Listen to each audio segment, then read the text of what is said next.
It's a new year, 2023, and here in the Commonwealth of Virginia, you know what that means. It's the start of our legislative and political season. But before we do, we've got a special election here in the Commonwealth. That's right, Senate District 7, to elect the new senator to represent the district here in Virginia Beach and Norfolk. It's Stay in the Water. I'm your host, Dr. Eric Claville. Stay tuned as we discuss our special election series.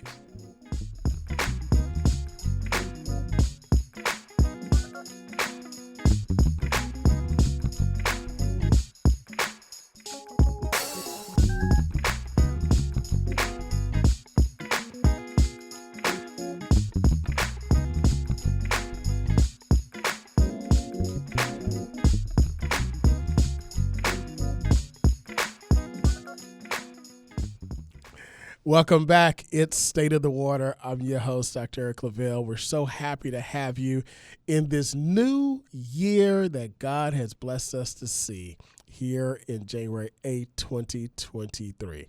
Listen, we all hope that you had a wonderful, safe, and healthy holiday season, and you're excited about what's going to happen here in 2023. Listen, I don't know about you, but I'm truly excited because I've got great health. I've got wonderful, wonderful people working around me, and I'm able to do what I do here, not only because God blessed me to do it, but also He put me here at the Norfolk State University, home of the Spartan Nation, the Spartan Legions, and broadcasting from this phenomenal, phenomenal radio station, WNSB Hot 91, the soul of VA. And not only that, but look, we also got my good friend, and you hear him. He is a staple here at the station. Marvin Folks, also known as DJ Scandalous, keeping us right and tight, which you can hear every day, Monday through Friday from 2 to 6 p.m. on Saturday and, yes, Sunday, because he's here, the hardest working man in radio. Marvin, how was your new year?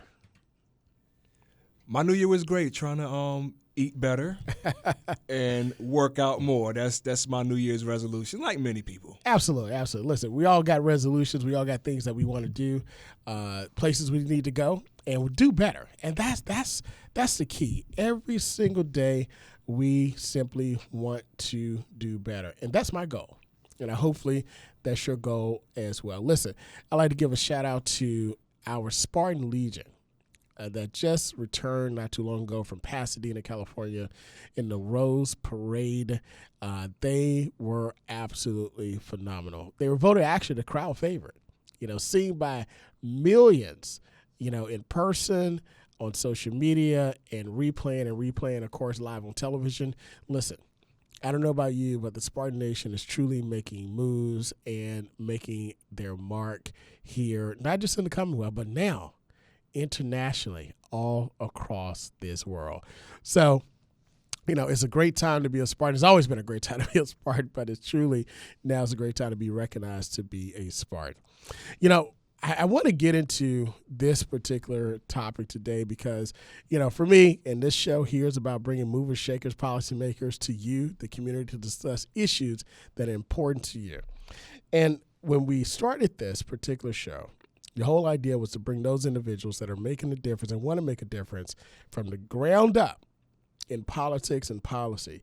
And we have a special election this November 8th. I mean, this actually November. This January 10th.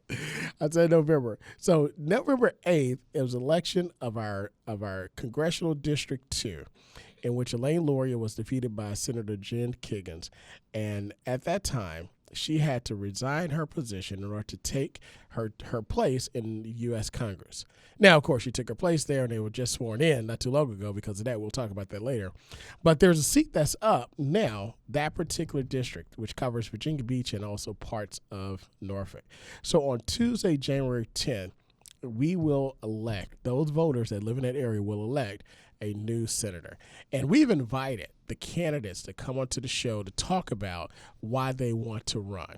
So right now, I want to bring on the Democratic candidate, former city councilman Aaron Rouse, onto the show, Say the Water, to talk about why he wants to be your next senator. Aaron Rouse, great to have you. Hello. Good morning. Thanks for having me. Absolutely. Listen, it looks like you might get a gold star. I think you, Cliff Hayes, and a couple other people are creeping up to the most to appear on this radio show. So our listeners are getting to know you very intimately. Yeah. Well, it's always a pleasure being on, and thanks for always giving me the opportunity to come on.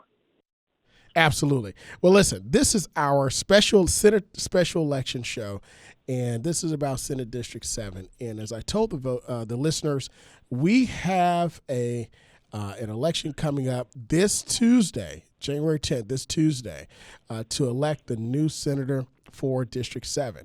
And, of course, we know that Jen Kiggins was elected U.S. Congressperson for District 2, and from that, District 2, where she was just sworn in, and that seat is up. And you are the Democratic nominee for that particular seat. So Aaron, I am. Aaron, and listen, we know that you served the city of Virginia Beach as city councilman for several years, doing great things there. Why leave the council, and why do you want to become the next senator for Virginia Beach? Well, thank you, Dr. Claville. It's not leaving the council. It's continue to serve our city of Virginia Beach and that section of Norfolk and have more of an impact for our not only our city of Virginia Beach, but for our Commonwealth. And serving on city council has helped me understand just how important it is at the state level when you develop legislation and policies, how that will affect our municipalities at the local level. And so I'm not going anywhere. I'm looking to have more of an impact for our citizens and families of Virginia Beach and Norfolk. When you talk about having that impact, your story is about one who's in the community, one who grew up there, one that saw the transformation and currently seeing the transformation and helping to create it. What are some of the things on your platform that you believe that you want to take to the quote-unquote next level, to the state level, to help more people? Well, I think importantly we have to raise wages, make sure we have livable wages here is something on city councils I was able to do for all of our staff and employees of the city, including our police officers and firefighters, making sure they had $15 an hour minimum wage and implementing a step pay plan to help solve pay compression. And so not only that, making sure working with our Commissioner of Revenue to cap personal property taxes, find tax relief for small businesses. And so it's about building an economy and making sure you have a city that truly works for families and those who live and work here. But also one of the other most important things I am most proud of is, as you know, voting is a huge issue within the city of Virginia Beach. This is the first year we had district voting, which that was implemented. It turned out the most diverse city council in Virginia Beach history, which will continue to serve our city and to be more reflective of our city of Virginia Beach. As you all know, I was able to bring something to water back in 2019 to the city, but was able to bring it back to the city, which had a huge economic benefits not only for our region but for the Commonwealth also. And so again, and it goes down to making sure you don't forget the grassroots level, where I was able to build a basketball court and a playground in the community that I grew up in, things that were needed. And so I'm looking forward to being that representative from the city of Virginia Beach, looking forward to supporting our education system, also public education systems that help me be who I am today, and support our workers throughout the city, making sure they have, not, again, livable wages, but also housing affordability and workforce housing, make sure that is available, and continue to work for families across the Commonwealth and particularly in Virginia Beach and Norfolk. It's Stay the Water. I'm your host, Dr. Eric Claville. This is our special election show series. Here we're talking with the Democratic candidate, Aaron Rouse, former city councilman for Virginia Beach, who's running to be elected in the Virginia District 7 Senate seat, left vacant by now Congresswoman, no longer Congresswoman-elect, Congresswoman Jen Kiggins in the 2nd Congressional District. Aaron, you mentioned, taking it back to the grassroots level, or actually staying there on the grassroots level. Your opponent, Kevin Adams, which we also invited to come onto the show, but unfortunately he declined due to a scheduling conflict. He talked about the impact of crime in the area and ensuring fighting crime and so forth and so on. How do you believe that your initiatives actually help to head off crime? Because for me, I believe that, again, we have great law enforcement that respond to and are there, but I believe that there are policies and things and actions we can do to help head off individuals that want to, quote unquote, get in trouble, as opposed to actually responding to it. What are some of the things that you believe in your platform that you can do or that you're doing to have? Well, thank you for that question. Listen, I'm the only candidate running in this race that actually has a record. And when it comes to my a record of supporting law enforcement and first responders, and when it comes to my opponent who just spreads lies, and when it's time to actually go on record to talk about the things that he has said, he has evaded at every turn and not stand up to or put proof behind the things that he has said about me. And some people say, well, that's just politics, but that goes beyond the pale. I'm here to talk about my record and back that up. And it starts with this. It starts with supporting our law enforcement officers, something, and our first responders, something that goes far beyond my elective office. As you know, I'm a native here. I grew up born and also grew up in Virginia Beach. And the very first time I started my nonprofit, I partnered with law enforcement, firefighters, small business owners, entrepreneurs. For Rouse's House, my nonprofit, not only do we give away school supplies every year, but we help feed families, giving away turkeys also. But it goes much further than that. In an elected position, back in 2018, I got the endorsement of the Virginia Beach Benevolent Association. And one of their main concerns was pay compression and making sure they had a step pay plan and livable wages. I followed through on that campaign promise, led the effort to get that done for them. But this goes a step further. Also partnered with the Department of Justice in the 3rd Precinct to build community policing, to be that bridge between both worlds, so we can improve our communities from a holistic standpoint. Also, when we implemented the Shot Spotter program, there was only identified 2 areas of the city that they wanted to initially implement that system. I led the effort to implement that system into the 3rd Precinct, which is within SD7, to better keep our community safe. But Dr. Claville, again, we do boast the safest city our size, Virginia Beach does, in the nation. But it goes back not just be able to tout that type of statement. It goes back to actually being in the community, being representative of the community, and being able to relate. I relate to these communities because I grew up in these communities, and so I don't just come around when it's election time. I'm here year-round, week in and week out, mentoring our youth at different schools, whether it's Betty F. Williams, Parkway Elementary School, and Green Run, you name it, I'm there because it's so important that we build strong children in our communities. Absolutely. Building strong children is easier than correcting broken men and women. That's truly words of wisdom and words that definitely stand the test of time. So I've got a couple more questions for you because I know your time is limited.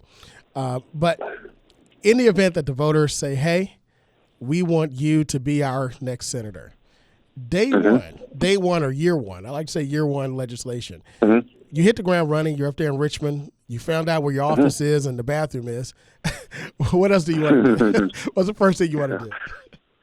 Well, I think, again, what's the most important issue going into this session, it's a shorter session, as you know, is protecting women's rights. And that's because we know that Republican senators, as well as the House Majority Leader, have already said they will try to implement bills that turn back the hands of time, that takes away a woman's right to decide what she should do with her body. So we're going to hit the ground running, making sure that does not happen. Now, once we settle that, because I know Virginians know there are more important issues, like how do we make Virginia more affordable? How do we find more affordable housing? How do we get an economy that works for everyone? We can focus on that. But I really want to focus and prioritize public education. We have to start paying our teachers not only a fair wage, but more than a fair wage, because they are with our children day in and day out. And so once we can do that, modernize our schools, not only would that help us solidify the foundation for a new 21st century workforce, but it help the Commonwealth continue and get back to being the number one state in the nation to do business. Absolutely, absolutely. Any last words as we close the segment out for this particular set? Wait, thank you. Please vote for me, Aaron Rouse, Tuesday, January the 10th. You all know I would do a great job for you. I have a proven record of working with everyone, working with everyone here in our Commonwealth across party lines. I'm going to work for the people. Again, please vote for me January 10th. The polls open at 6 a.m. They close at 7. If you're in line before 7 p.m., please do not leave. We will be the only election on the ballot, so hopefully people will be able to get in and out. But I just want to thank the community for their support. And thank you, Dr. Claville, for having me on. Absolutely. That's Aaron Rouse, former city councilman, running to be your next senator for Senate District 7. Go out and vote. Make sure your voice is heard. Listen, we look forward to seeing you, and hopefully we'll see you up in Richmond. Thank you. All right. Be blessed. Bye-bye. Well, Marvin, as I stated before, this particular election is very important, not only because we're replacing a senator that's now our Congresswoman-elect, but also is helping to decide the balance of the Senate. We didn't talk about that earlier. And I also, again, want to just thank Aaron Rouse for coming on, and also just to make sure our listeners know that the other candidate, Kevin Adams, the Republican candidate, was invited to come on to the show, but unfortunately had to decline due to a scheduling conflict. So you can go online and find their platform, find Aaron Rouse's platform, and also Kevin Adams' platform, and make your decision on who to represent you. Again, this Tuesday, January 10th, go out and vote. Go out and vote and make sure your voice is heard. January 10th, if you live in Senate District 7, go ahead and make your voice heard to elect the senator that you want to be your next senator for Senate District 7. So we also have, I talked about this time of the season being, politics. This is the start of it. And of course, we know that we saw something that took place in D.C. on the floor of the House. It took 15 votes. We finally have a Speaker of the House, Kevin McCarthy, Republican. Finally, but in the wee hours of Friday night, the Congress actually voted for the Speaker. And from that, lots of what we call drama. But as a political junkie, myself, analyst, political sciences, it was great to see. It was great to see. As a matter of fact, I was able to do some commentary on our local station here, WTKR Channel 3 CBS. It talked about, this is our Constitution in action. Our Constitution in action. Every now and then, Marvin, you gotta work things out just to make sure it still works, right? If you talked about working out more for the new year, if you don't use it, you'll lose it. So we saw the process in action. We saw people. Matter of fact, a fight almost broke out on the floor between two individuals of the Republican Party because tensions rose just that high. But we saw the faction between primarily and really the Republican Party itself. The Democratic Party coalesced around Hakeem Jeffries, who is the first African-American male leader of the minority party, of a party. He now leads the Democratic Party, once led by Nancy Pelosi, who actually stepped down from leadership. So right now, when we talk about history making, and I want us to take a quick look. I'm going to talk about what's happening, what we just took place in D.C., then I'm going to switch to what's getting ready to take place in Richmond, okay? Because our legislative session starts on next Wednesday, on January 11th. So when we take a look at what took place in Washington, D.C., in the House, and what we saw going, and many articles written saying what's getting done and so forth. Well, until the House chooses a speaker, there is no work that can be done. No work that can be done in the House of Congress. So it took 4 days in order for individuals to choose the next speaker. There were 212 Democrats in the House, and of course 218, I believe, Republicans. Of that, you have individuals that have coalesced around their particular party, and 212 voted consistently for their candidate, Hakeem Jeffries, and the Republicans needed a majority in order to win. However, you had 20 members, a total of 20 members of the Republican Party, more specifically the Tea Party, or what's called the far right of the party, the Trump loyalists that were called during that time period, but now they're called the Freedom Caucus.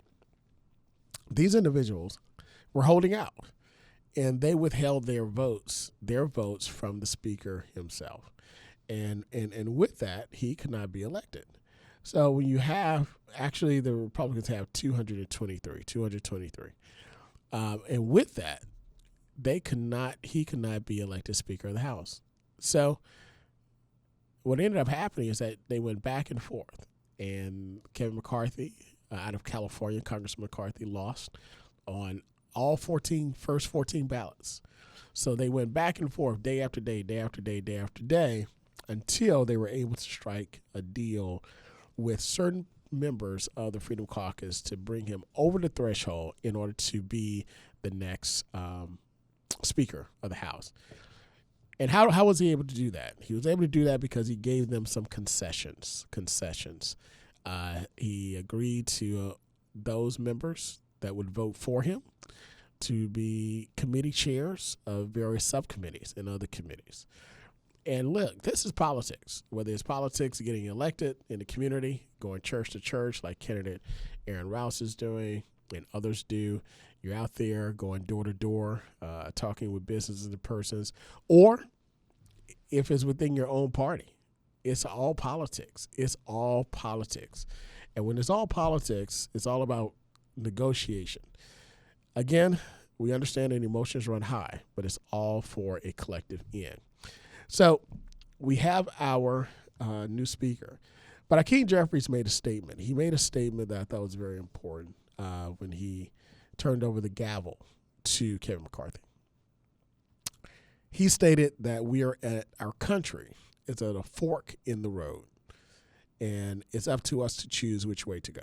And that fork in the road is very important, because if we choose the wrong way, it could have reverberating effects, massive effects, negative effects upon our country, our future, our posterity.